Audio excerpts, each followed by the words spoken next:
Let's discuss about how many number of frames allocated to each process and what are different ways operating system follows to allocate each process. Okay, now let's see. The computer architecture defines the minimum number of frames allocated to a process, the maximum number of frames allocated to a process that will define the amount of free memory that is available in the main memory. But the minimum number of frames allocated to a process which will be defined by computer architecture. Okay, so we should maintain minimum number of frames to be present in that particular main memory for each and every process. Okay, because it will leads to performance issues if the minimum number of frames is not present in main memory. That is, every time a page fault occurs, okay, we need to stop the execution of the process and load the particular page into main memory.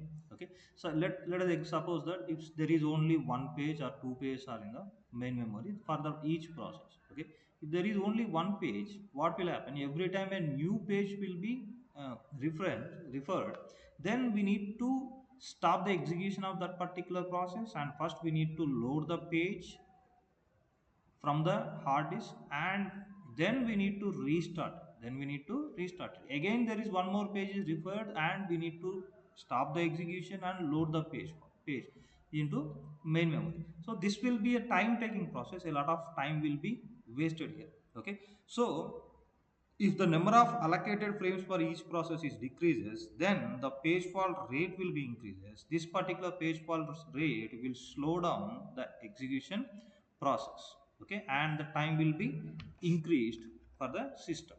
Okay, so hence we need to maintain minimum number of frames in the main memory. Okay, so how to allocate the frames? We have two techniques. First one, equal allocation and proportional allocation. What is meant by equal allocation? If there are m frames and n processes, then we will equally allocate these m frames to n number of processes. Okay, so if there are 100 processes are there and 500 frames are there, 3 frames are there, and 5 processes are there, we will give each process 20 frames. We will give each process 20 frames. If there are any free frames are available, we will send that particular free frame to available pool. Okay, then there is something called proportional allocation. Okay, so proportional allocation says that based upon the size we will allocate the free frames. Okay, let's see an example for free equal allocation and proportional allocation. Okay, so let us take a system where the frame size equal to 1 KB and there are 62 free frames. 62 free frames, and let's see allocation based on the equal allocation. Okay, so equal allocation says that there are two processes, P1 and P2. Process P1 is of needs 10 KB and process P2 needs 127 KB. Okay, that, and how many free frames are there? 62 free frames are there. So each page, okay, so P1 is 10 KB, it needs 10 frames maximum. P2 is 127 KB, it needs 27 frames. Okay, maximum, but the number of free frames are 62. The number of free frames are 62. If we allocate equal number of frames to each process, P1 needs only 10, P2 needs 127. Okay, and free frames are 62. Then the 31 frames are allocated to P1 and 31 frames are allocated to P2. The problem with equal allocation is P1 needs maximum of 10 frames, but we are allocating 31. We are allocating 31. Okay, so this particular 31, where 21 frames P1 doesn't need here. P1 doesn't need here. So those 21 pages will be wasted. So if we take proportional algorithm, we have two processes P1 and P2. Okay, where the total number of free frames are 62. Total number of free frames are 62, and total number of frames required by P1 and P2 are 10 plus 127, that is 137. Okay, so total number of frames required is 137, but how many are free? 62. So what we will do, we will take P1.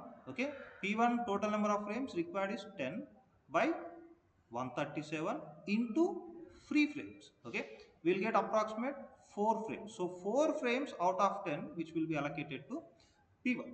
Okay, then we'll take 127 needed for P2 and total needed is 137 and total free is 62. Total free is 62. The approximate value we'll get is 57.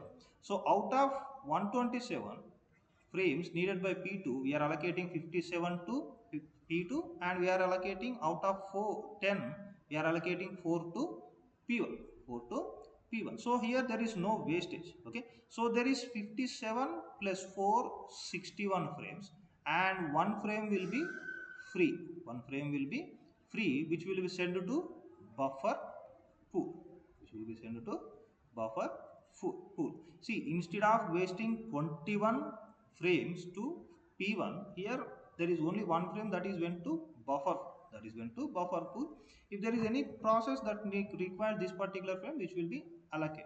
Okay, so this way we are allocating the frames to P1 and P2 by its size, based on its size. Proportion algorithm is based on its size.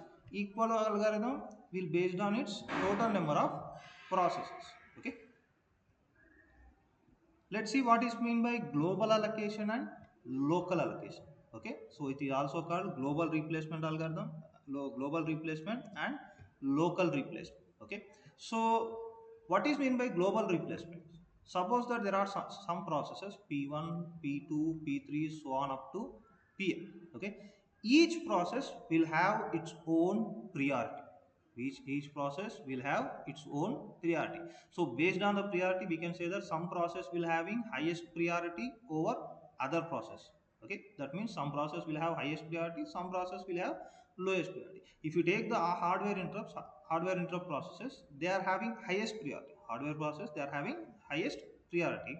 So then, and system process and kernel process will have highest priority over user process.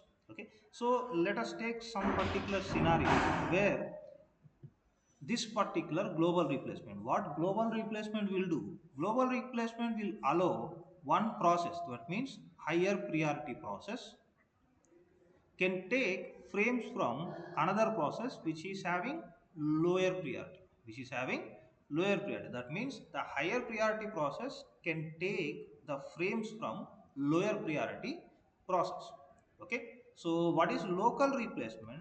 When a process needs page to replace, then only its own pages, that means it can own page, it can take the pages from its own pages. Okay, so local replacement means you, one process cannot take the frames from other process. If there is a page fault, then if there are pages that are present in the main memory, those pages, out of those pages, suppose that a process is having 10 pages in the main memory stored in 10 frames. Okay, so from these 10 frames you can replace it, you can replace a new page. But when it comes to global replacement, if a process is having 10 frames, okay, P1 is having 10 frames and there is process Px, okay, it can take the frames, okay, from this particular Px. Suppose that there is one page that has to be taken, so this particular page will be taken from Px. Now P1 frames will be 11 frames. If Px is having 6 frames initially, now Px will be, number will be reduced to 5 frames, reduced to 5 frames. Okay, so this particular global replacement we need to implement very carefully. Okay, because local replacement, if there is a minimum number of frames for each process, it will not change, because a process will have, suppose Px is minimum number is 6, minimum number is 6, it depends upon the priority and size, everything. Assume that there are 6 frames that are allocated to Px, and P1 minimum number of frames that he has given is 10. But with global replacement, this particular P1 can take the frames from Px, so this value will be increased and this value will be decreased. Okay, as we have already seen, if a process will have less number of frames, okay, the more number of page faults will be happen. So page fault rate will be high. If the page fault rate will be high, then CPU execution time will be low, will get low, decreases. The page fault rate is increases, CPU execution time will be decreases. This will leads to performance issue, and the scenario that will lead global replacement will take, okay, is thrashing. System will go to thrashing. Okay, thrashing means system, operating system working more on page fault rather than execution of a process. Okay, the time will be taken more for page fault rather than execution of a process is called thrashing. Okay, we'll see thrashing next.